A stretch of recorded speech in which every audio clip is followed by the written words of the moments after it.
भारत में तेजी से बढ़ते साइबर अपराध आज आम नागरिक की सुरक्षा, अर्थव्यवस्था और डिजिटल भरोसे के लिए गंभीर चुनौती बन चुके हैं। ऑनलाइन लेनदेन, डिजिटल पेमेंट्स, यूपीआई और इंटरनेट बैंकिंग के विस्तार ने सुविधा तो बढ़ाई है, लेकिन इसके साथ ही साइबर धोखाधड़ी का खतरा पहले से कई ज्यादा गहरा हो गया है। ऐसे माहौल में दिल्ली पुलिस द्वारा की गई ताजा कार्रवाई न केवल अपनी विशालता के कारण सुर्खियों में बनी हुई है, बल्कि इसलिए भी महत्वपूर्ण है क्योंकि इसने पूरे देश में फैले ऑनलाइन फ्रॉड की जड़ों को उजागर कर दिया है।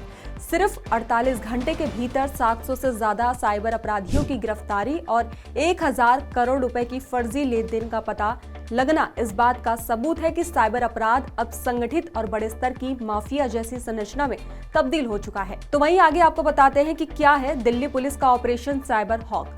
दरअसल दिल्ली पुलिस ने इस महत्वपूर्ण अभियान का नाम ऑपरेशन साइबर हॉक रखा है। एक ऐसा ऑपरेशन जो बहुत समय से तैयार किया जा रहा था और जिसका मुख्य लक्ष्य उन संगठित गिरोहों पर प्रहार करना था जो देश भर में बैठकर लोगों को फोन, इंटरनेट और सोशल इंजीनियरिंग तकनीकों के जरिए लाखों रुपए का नुकसान पहुंचा रहे थे।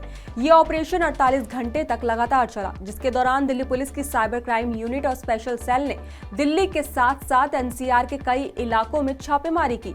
अधिकारियों के अनुसार ये पूरी कार्रवाई बेहद तेज, गुप्त और तकनीक आधारित थी, जिसमें advance digital tracking, banking data analysis और इंटर स्टेट कोऑर्डिनेशन का इस्तेमाल किया गया था।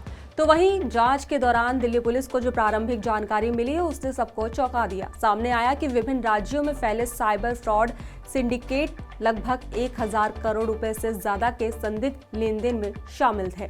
इन अपराधियों ने बैंक खातों, डिजिटल वॉलेट्स, फर्जी कंपनियों, नकली कॉल सेंटर्स और इंटरनेट कॉलिंग टूल्स जैसे वीओआईपी की मदद से एक विशाल नेटवर्क तैयार कर रखा था। पुलिस ने बड़ी संख्या में mobile phones, laptops, sim card, नकली Aadhaar card, PAN card, digital device और वो डेटा हासिल किया जिसे अपराधी मास फ्रॉड के लिए इस्तेमाल करते थे। कई आरोपियों ने पीड़ितों से निकले पैसों को एक खाते से दूसरे खाते में तेजी से घुमाकर ट्रेसिंग मुश्किल बनाने की कोशिश की थी। लेकिन इस ऑपरेशन का सबसे दिलचस्प हिस्सा ये था कि दिल्ली पुलिस ने फोकस सिर्फ किसी एक लोकेशन या एक गिरोह पर नहीं किया, बल्कि ये समझते हुए पूरे इकोसिस्टम पर नकेल कसने की कोशिश की। ये एक व्यापक जाल था। कभी नकली कस्टमर केयर बनकर लोगों से ओटीपी ले लेना, कभी किसी बैंक अधिकारी के रूप में कॉल करके केवाईसी अपडेट के नाम पर पैसे हड़प लेना, तो कभी निवेश में मोटा मुनाफा देने का लालच देकर लोगों को लुभाना। कई मामले तो ऐसे थे जहां पर अपराधी रिफंड स्कैम करके कहते थे कि पैसे गलत खाते में भेज दिए गए हैं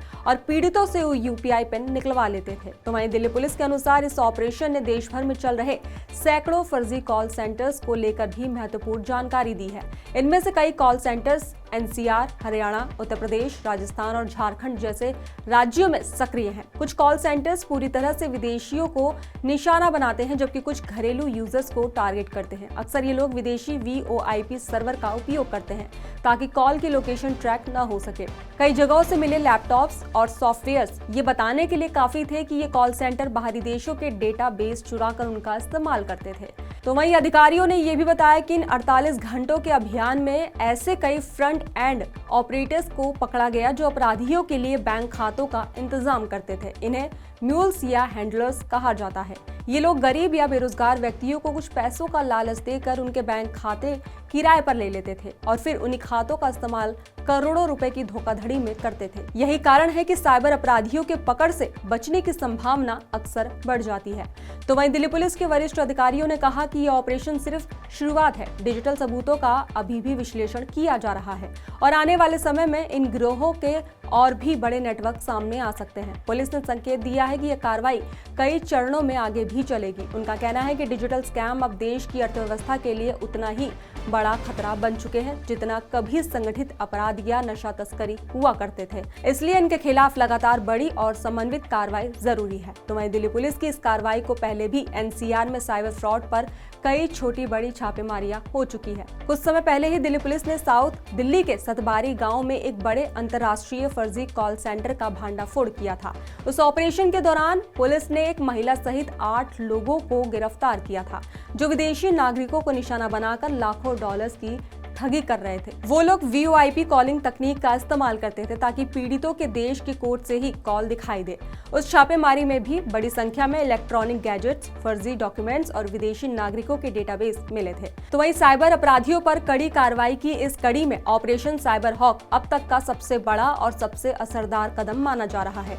फिलहाल पुलिस पूरे नेटवर्क का सफाया करने के मिशन पर है और ये कहना गलत नहीं होगा कि आने वाले दिनों में बड़े खुलासे और ज्यादा गिरफ्तारियां सामने आएंगी। खैर, इस पूरी खबर पर आपका क्या कहना है हमें कमेंट बॉक्स में जरूर बताएं। फिलहाल खबरों में बस इतना ही।